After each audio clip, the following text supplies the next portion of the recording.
Hey, I'm Parker. Today we're going to be talking about Silent Hill, the movies. Um, I haven't played the video games. I don't play a lot of video games, sadly, and I feel like if I did, um, I would never go outside. I had no idea what Silent Hill was.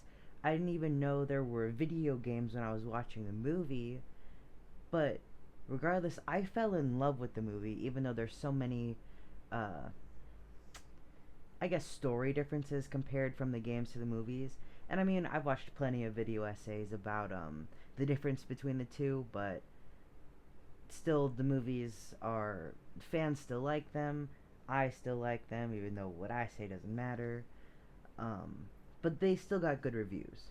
Basically, I'm going to be summarizing the two Silent Hill movies and then dive into the monsters that roam the streets and haunt everybody in there. Also, what the monsters mean and what they mean to the story and how they affect the main characters. Silent Hill was made in 2006. I was 4 years old. I didn't watch it at 4 years old. I was just 4 years old when it came out. And this follows Rose Da Silva. Um, she's a mom who's just desperate to find her adopted daughter. Her name is Sharon. Sharon suffers from like sleepwalking nightmare episodes. All of that home life stuff boils down to Rose taking Sharon to Silent Hill against Christopher, her husband's, Sharon's adopted dad. He didn't want her to do that. He thought it was a bad idea, but Rose still took Sharon to Silent Hill. On the way into Silent Hill, or just as they're getting into Silent Hill, Rose and Sharon get into a car crash. Rose finds herself trapped in Silent Hill with Sharon missing. As Rose searches for Sharon, she encounters monsters and a cult and just unraveling a tragedy. And in that tragedy is Alessa, a child who was burned as a witch. And along the way, Rose finds out that Sharon is a manifestation of Alessa's good side, or the more innocent part of Alessa. While on the other hand, all of the monsters that Rose is facing are all like depictions and again manifestations of Alessa's pain and suffering and rage. And at the end of the film, Alessa was able to seek revenge on those who burned her at the stake, and somehow both Sharon and Rose stayed behind in that. They are still trapped in Silent Hill, and they can't get out of it for some reason. And then there's Silent Hill Revelation, which is one of my favorites, more talking about the cinematography, I guess. That was made in 2012. So Silent Hill Revelation picks up years later. Like, Sharon was like a little kid, and Sharon, now named Heather Mason, is like a teenager in senior year of high school. But she has no memories of her past. And this sort of follows the sort of tail end of Sharon and her father Christopher.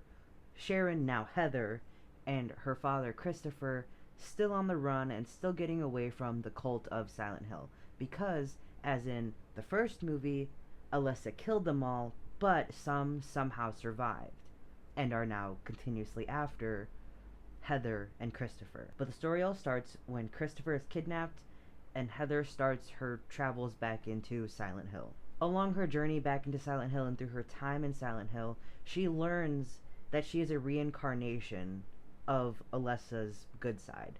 You know, again, this is story repeating. Rose found out who Sharon was through her time exploring Silent Hill. Now, Sharon Heather is going through all the motions, remembering her childhood, what had happened there, realizing that she is a reincarnation, all those things that bring the story together so that she fully remembers. Now she realized that she is what is stopping Silent Hill from ending, or she is the key to end the curse of Silent Hill. She confronts the monster, she confronts the cult, she confronts the leader of the cult, she confronts feelings, all leading through to Heather and a son of a cult member named Vincent, um, beating the cult and then getting out of Silent Hill.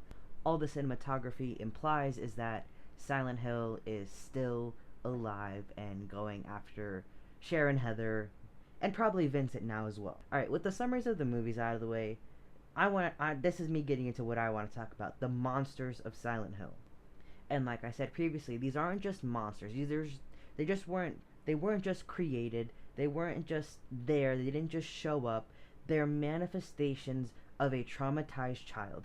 All of the guilt, all of the hurt, all of the pain, the rage, the shame. All these monsters are just manifestations of that.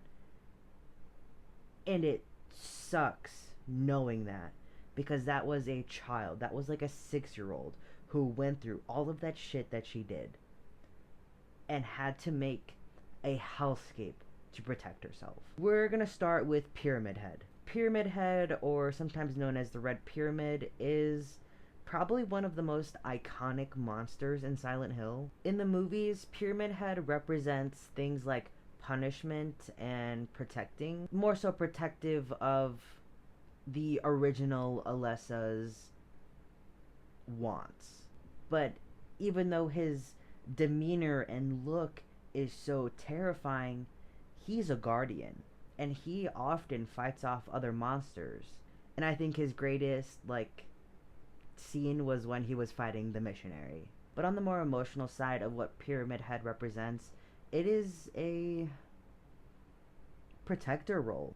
And he has such an impact on the main characters in the stories because he has such a dual role of a threat but also a protector. Moving on to the nurses, which are fucking scary. But the nurses in Silent Hill are twisted representations of how Alessa feels about medical staff. She was neglected by medical staff.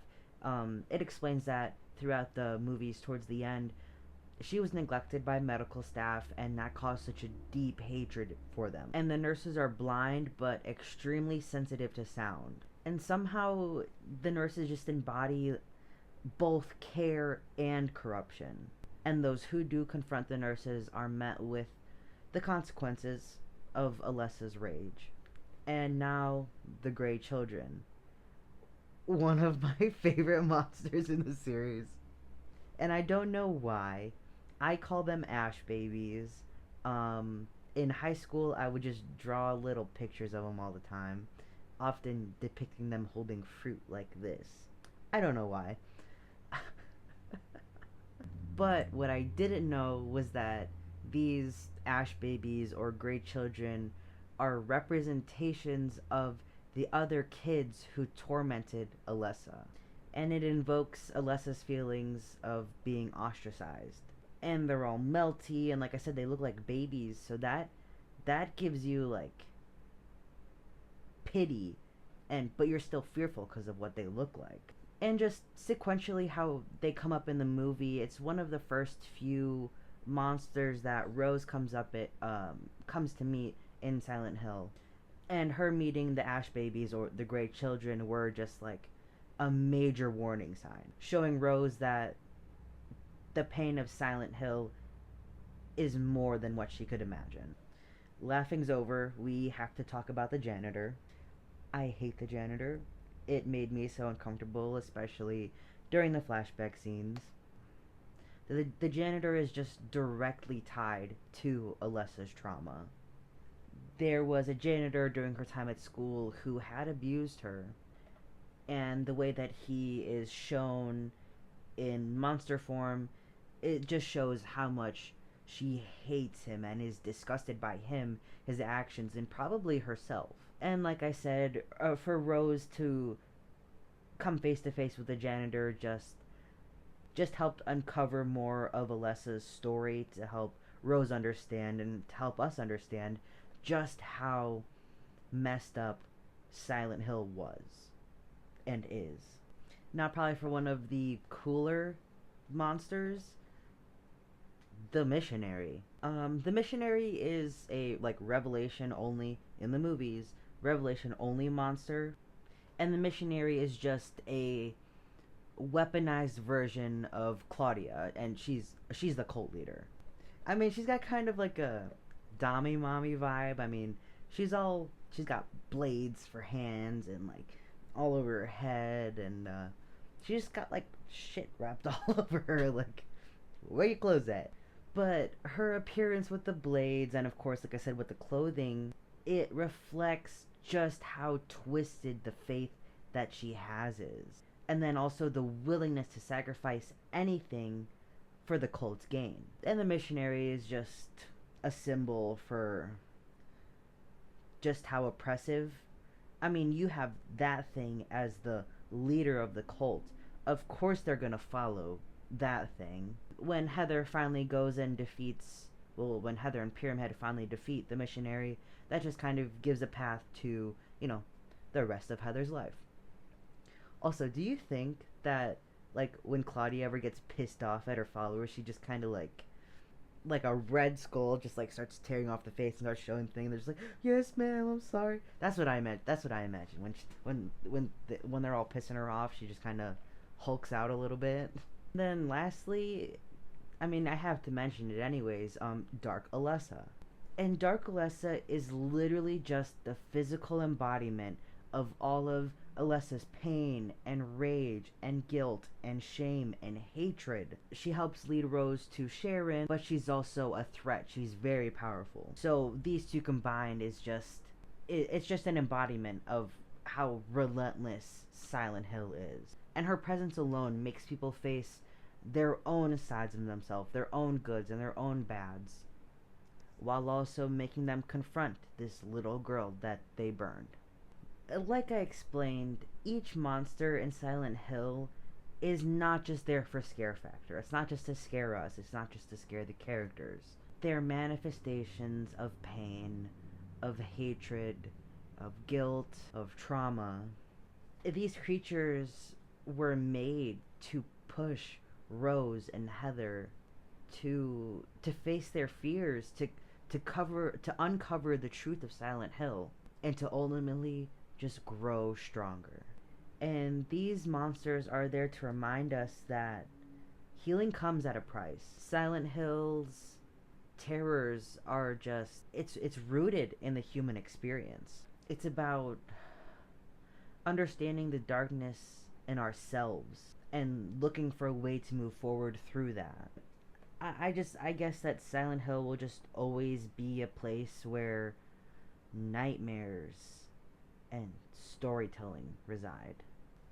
But yeah, that is all I have to say about Silent Hill monsters today. It's actually really sad the more you read about it and the more you deep dive into them, and the more that you connect them with how Alessa was treated. Because remember, all of this started because her mom had a baby while she was unmarried. And of course, that child is apparently, in the eyes of some religious communities, the spawn of Satan. I'm a little bit drained now because I rethought it all back up again, and I'm probably going to watch it again. I already talked about what monster was my favorite, and I'm talking about the Grey Children or the Ash Babies, but I want to hear what your favorite monsters are. And if your favorite monster is not on the list, please go ahead, comment down below. And while you are writing that down below, also just like how I gave you a quick little description of where they came from, what they're supposed to represent. Even if you can't find it online, try your best to think about it. I want to know your thoughts on it. Let me know what they represent. Let me know what drew them to come out of Alessa. And let me know how it affects Heather or Rose or any other of the characters they came across. Alright, thanks for watching. And remember, sometimes the scariest monsters are the ones we create ourselves. Alright, get out of here. Get out. I said get out.